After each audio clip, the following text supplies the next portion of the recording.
I respect you. I love you. I need you. Vina, Vina, Vina. Let me see your Vina, Vina, Vina. Let's get ready for this rant. Man. This is not a video that I'm actually super happy to make. I'm not gonna lie. I kind of sound happy, but it's not a happy matter, okay? This is the saddest era of WWE that I've ever seen, and it's as simple as that, okay? We can go down the list of things. We know this Mania build is atrocious, right? The garbage booking, the nonsensical booking, the fact that the stars never wrestle anymore, none of the stories are engaging, there's not really much star power in general, there's too many part-timers, there's so many issues with this current product. The monotony, the boringness, the repetitiveness of the shows, the 5-match card PLEs, Triple H being an absolute glazer and a liar. But anyways, you know what I'm saying? Like, deep down, no matter how much I critique the awful product we get today, I still deep down love the WWE. Because like I've been saying for a while, wrestling is a great medium. It has drama, it has story, it has, when done correctly, it has drama, it has story, it has emotion. You know what I'm saying? You got some acting in there, some music with the entrances, the action, the physicality of it all, the crazy spots. It is a good medium when done correctly. This is why the Attitude Era goes down in history. You know, the Ruthless Aggression Era go down in history for being epic and awesome, and 8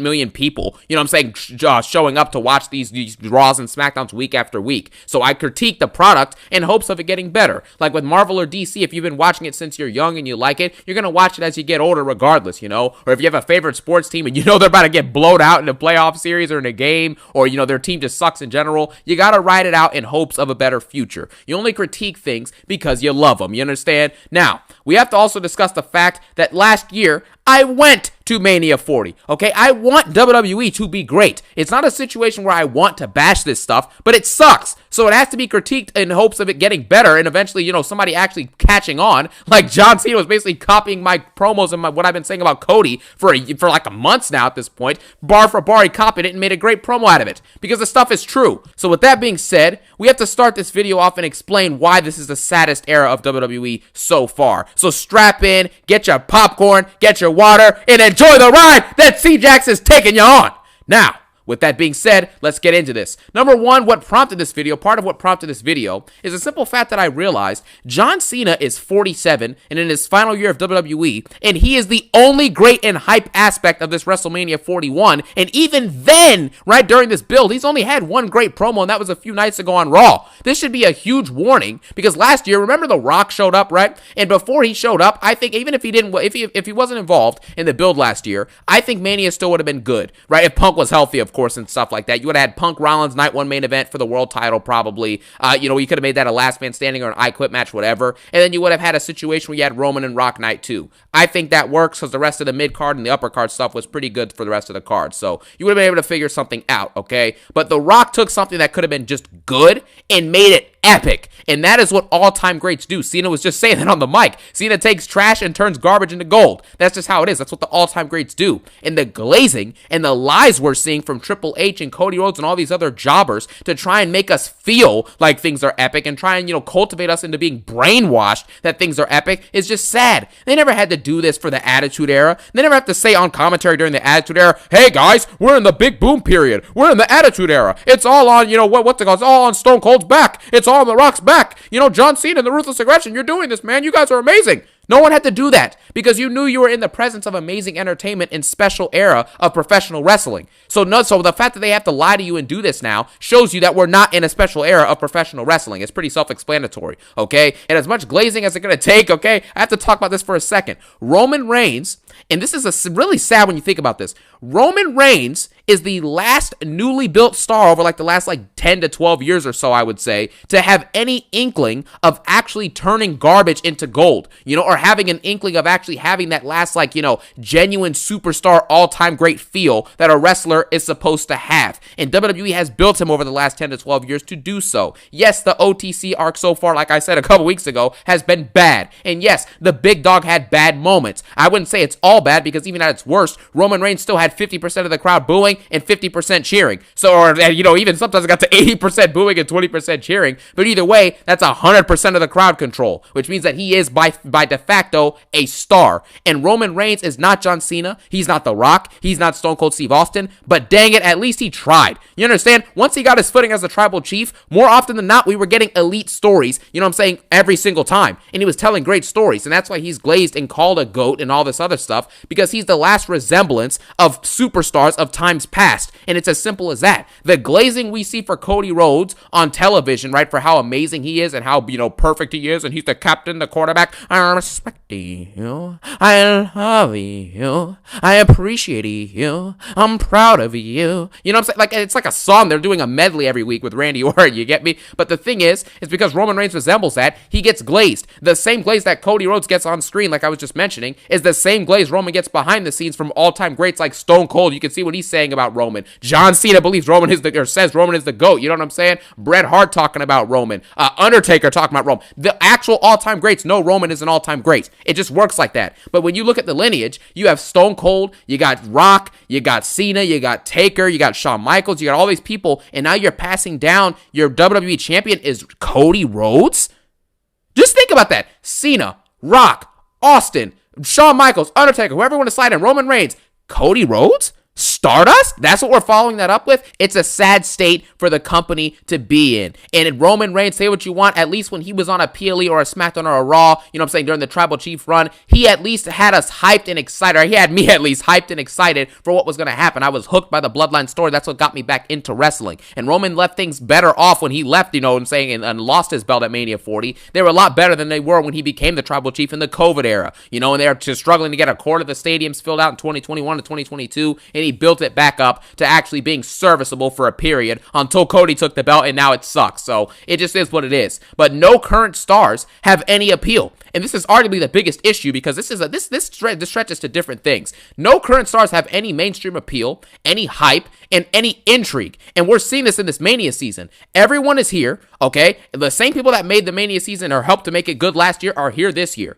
And still with that, because of Triple H's awful booking, it doesn't matter. This Mania season has everyone from last year, including John Cena and including CM Punk, healthy and actually in the storylines, and this Mania build is terrible.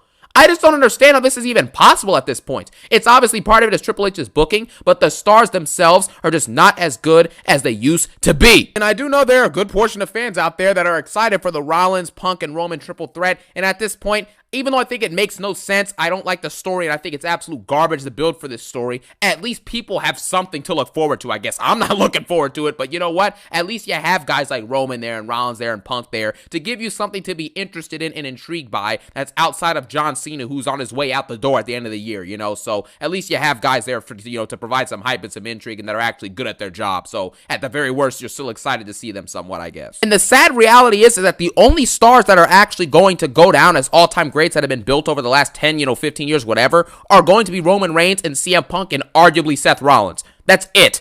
That is literally it. And you've had all these people funneled in and out. NXT call-ups. You know what I'm saying? All these jobbers in NXT. You know what I'm saying? Hideo Itami was there when I stopped watching. Like Sami Zayn, all these people, Kevin Owens. These guys, Kevin Owens and Sami Zayn had decent mid-card careers. But these guys are not going to go down as all-time greats. There's too many mid-carders. None of these dudes actually have the ability to elevate themselves to go down as an all-time great. And it's as simple as that. And that's what ruins everything. Because the problem is, who is coming in the distance? Who do we see coming up that can actually be the next Cena or the next Rock or the next Austin or the next Roman Reigns even? They can't even do that. There's nothing coming in the future that lets me think and actually has me believing that, wow, man, some superstars coming up to elevate the industry and give us something we've never seen before, something special, something unique, something amazing, so they go down as an all-time great that even people who don't watch wrestling know their names. No one's going to have that, man. That's really sad. It's embarrassing to think about that, dude. And it's like, how do we get to this point? All these different programs, these NXT call-ups, all these people, and they've done nothing. They've shown nothing. And the way Triple H books, your stars barely get featured. You know, Braun Breaker has amazing talent in the ring. He's solid on the mic. His entrance theme is garbage, but the fact is he clearly has the ability to be a good world champion someday. And the fact that he's relegated to having 2 IC title reigns that have largely been horrendous, and he's wrestling once every 6 weeks, it's just embarrassing. And I've mentioned this before, but Triple H continues to hold this talent back. A guy like Carmelo Hayes, who's good on the mic, in my opinion, has a good entrance theme. He's very athletic. He's good in the ring. He sells great. And for some odd reason, the best you can do for Carmelo Hayes is have him be a jobber on SmackDown, losing to Andrade 3 times. Come on, man. LA Knight, amazing talents. Yeah, he's older. He's in his mid-40s, but Cody's in his 40s, and he's got a WWE title. So why is LA Knight in his 40s, and the best you can give him is a U.S. title reign, and then it ends like abruptly out of nowhere to Shinsuke, wasted 3 months, and then all of a sudden he gets the belt back, and now it doesn't matter anymore? Really? Guys like Drew McIntyre, arguably one of the MVPs of 2024, and I can't stop thinking about Punk, you know what I mean? But Drew McIntyre can't stop being booked like a jobber. You're spreading yourself too thin, and my booking sucks. What's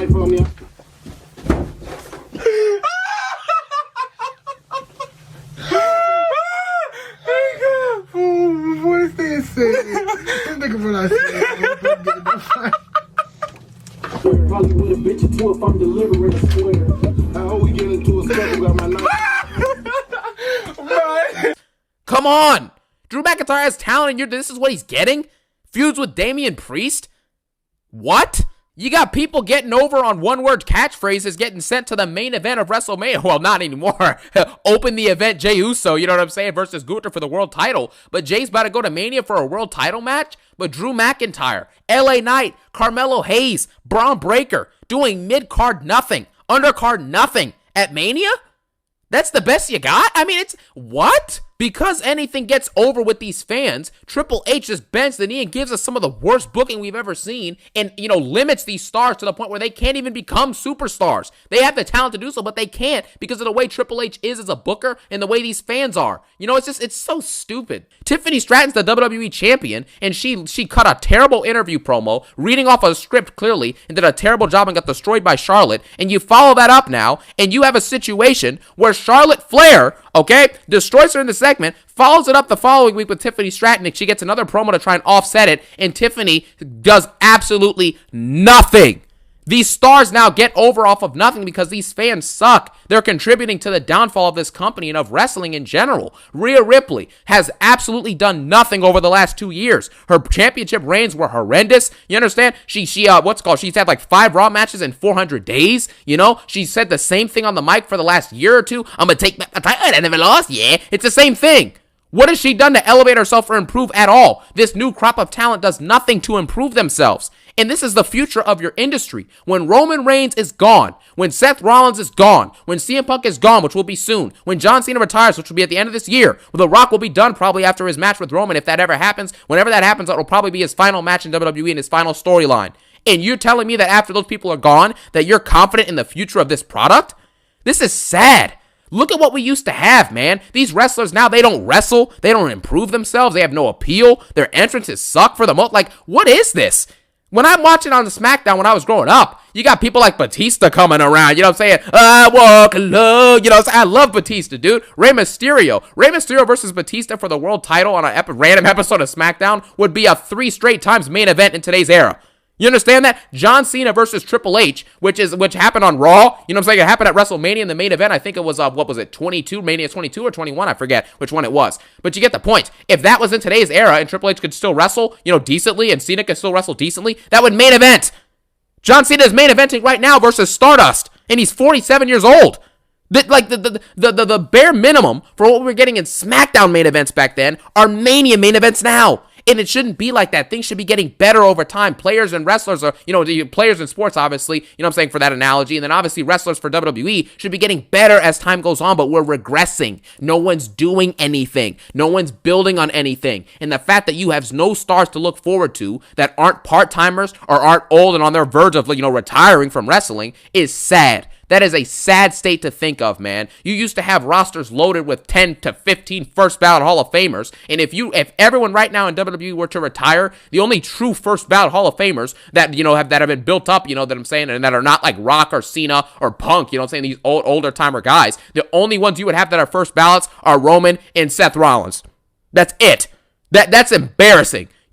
All these years, all this, these ads and telling us how great everyone is, and we have nothing to look forward to. And the audience knows this, and we're going to talk about that in a second, but the audience knows this. We're slowly seeing it. And I just look at this is supposed to be the most hyped time of the year, and instead of that, we're in a terrible Mania build, and there's no hype, there's no intrigue, there's no stories, there's no Mania feel, you know what I'm saying? The big stars, the big feuds, the emotion, even the soundtracks. Now we get garbage like Fina, Fina, Fina. Like, what are we doing? This song sucks. What are we talking about? And it's very unfortunate to see where things are at. At least Manias back then used to at least have something you could look forward to, at least 2 or 3 things on each card that had you really hyped. Because you don't need every match at Mania to be built well and to be amazing, but you need to have at least 3 to 4 matches or feuds that can actually be sensational and have you truly hyped. Like Mania 28, one of my favorite Manias ever. You had the Rock and Cena story, which was incredible. The Taker and Triple H story, which was incredible. Punk and Jericho had a pretty good feud leading into that Mania, Mania 29, I don't think it was a great Mania, but Rock and Cena had their story. Taker and Punk had a really good feud going into Mania 29. Lesnar and Triple H had a solid feud. Mania 30, you had the Yes Movement. That was a good story with Daniel Bryan and the Authority and,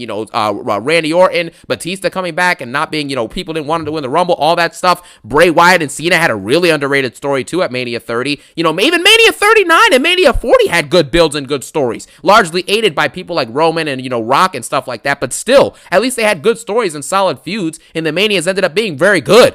Like, come on. Mania 23, amazing. Mania 17. You get me? Like, what happened to this? As SummerSlam's also used to be very epic as well. All right, I had to pause it because I know you guys want me to react and be like, yo, why you not speaking or anything like that? Okay, listen. Because we hear the same old stuff every time, all right? All right, we hear his opinion about Cody. We hear his opinion about Roman. We hear his opinion about Rhea. We hear his opinion about Cena. We hear his opinion about Drew McIntyre, Damian Priest, and everybody else, including Tiffany. We know how you feel, CJAX, okay? We all feel the same way. But I ain't got no beef with Cody, all right?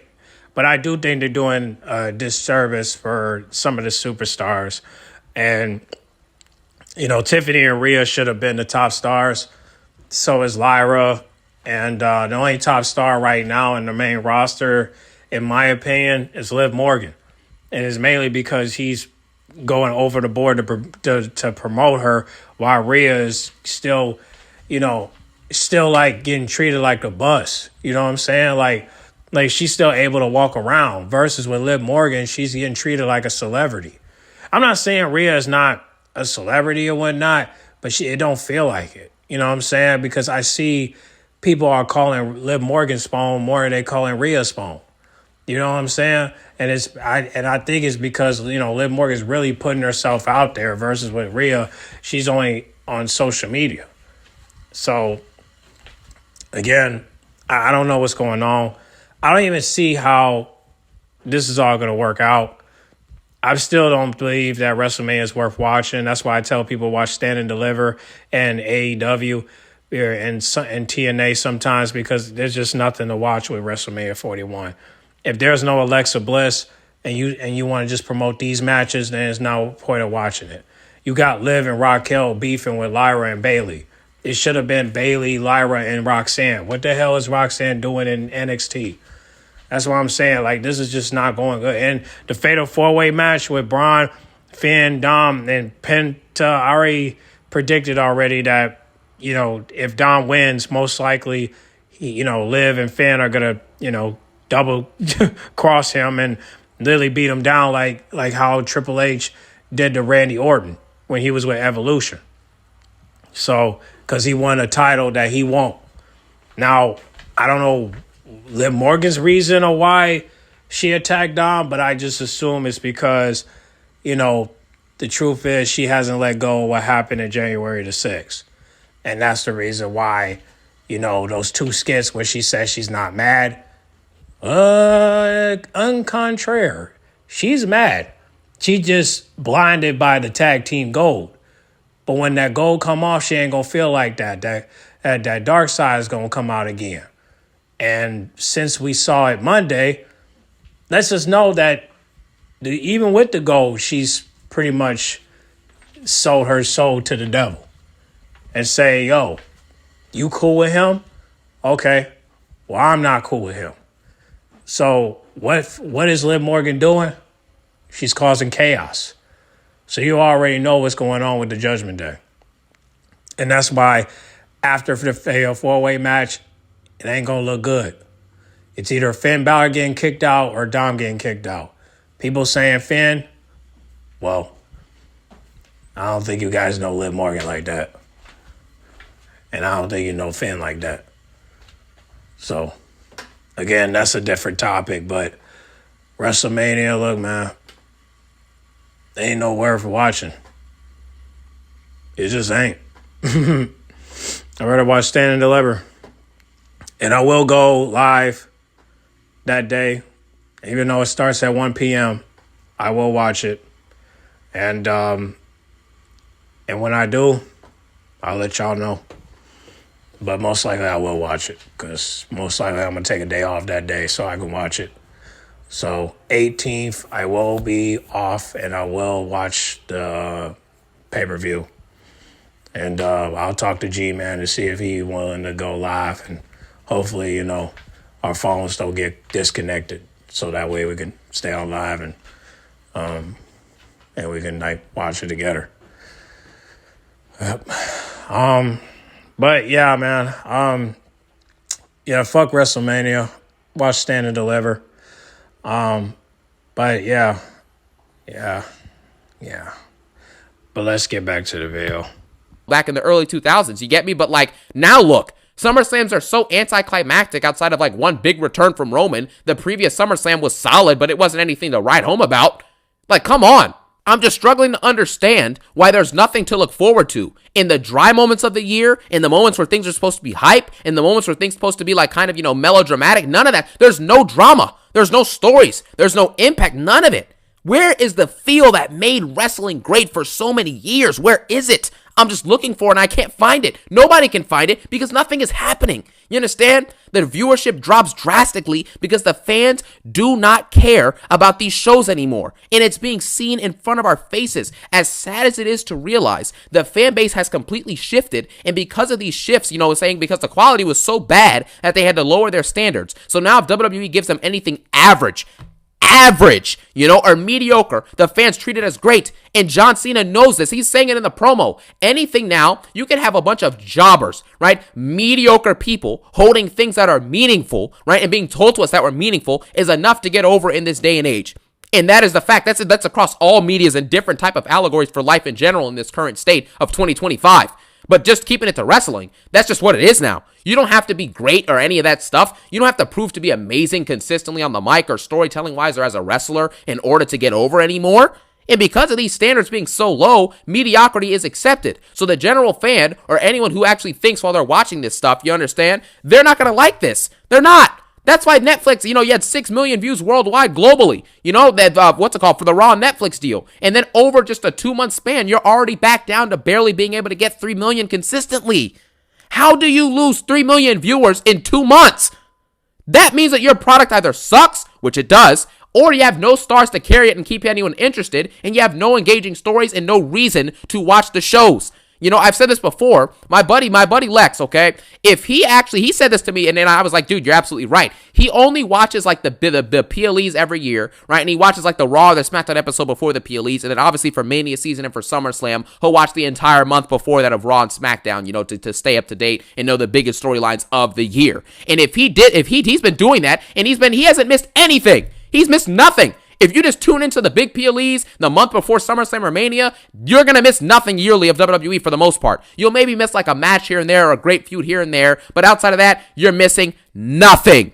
Nothing. You know?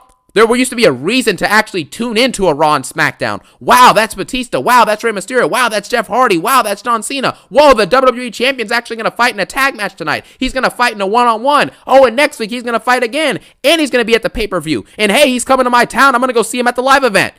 You used to be able to see these wrestlers in every single facet, in every single way. And now you get him for one match on a PLE every 2 months. And then if it's not that, you get him on a meaningless tag team 5-minute match on SmackDown or Raw. And that's it. That's it. You know, and they're lowering down the live events, so you're not even going to get to see them as much on live events anymore. So the fact is that from top to bottom, it's just in a very sad state the company is. There's nothing to look forward to, there's nothing to be hopeful towards, and there's nothing to actually hang your hat on. Wow, this is amazing. The only things to hang your hat on are part-timers who have been there for like over a decade. That's it. Why do you think your main events are filled with a bunch of 40-year-olds? That's all it is. CM Punk's in his mid-40s. Roman Reigns, I think, is like at 39 or 40 on the dot. You know, me and Roman actually have the same birthday. Fun fact, you know what I'm saying? Raise your ones to the sky and acknowledge CJAX. Acknowledge your tribal chief, Roman Reigns. You know what I'm saying? Well, I mean, not anymore. I mean, this OTCR sucks, but you get the point. Seth Rollins, about to be in his 40s, I think. You know, John Cena's 47. Cody Rhodes, I think, is like 40 or 41, something like that. So everyone who's main eventing is in their 40s. Which shows me that you have done nothing to build up the current crop or new crop of talent to actually get us excited for what's happening. Everything that's exciting or hype about this company has to be built up by the people who have been there for a long time and that are trusted faces and trusted voices and trusted workers in order to make, make these shows special and make these storylines anything good. And that's as simple as that. So I feel really bad about this current state of wrestling. From top to bottom, it's just a sad state, and I hope it gets better. I truly do. But right now, it's a horrible product. It's a horrible product. And it's we have to acknowledge it and just be honest with ourselves. Nothing is going to change unless we're honest with where things are. And so it's a horrible product, and sadly, I don't see it getting any better anytime soon. As long as the fans stay like this, and as long as Triple H stays glazing and tells us how great it is without showing us any proof of any of this stuff, we're gonna be continuing to sit in the same spot with the same garbage content we've been getting for months on end. So that's the way I feel about it. Wrestling is in the saddest state that it's ever been, in my opinion. And yeah, that's all I gotta say, man. Thank you guys for watching. I love your support, man. I love you. I respect you. I appreciate you. You know what I'm saying? And I thank you guys so much for watching. Have a phenomenal day. Peace out in one love. All right, let's change the subject. So if you guys can, make sure you turn on your notifications, because I will be dropping a reaction video first thing tomorrow morning. It will be scheduled, so if you guys can't watch it around the time it drops, you can watch it later. But make sure you turn your notifications on, so that way you'll be able to watch it. I will be doing a reaction video to Tony Storm versus Penelope Ford, and it's gonna be good, okay?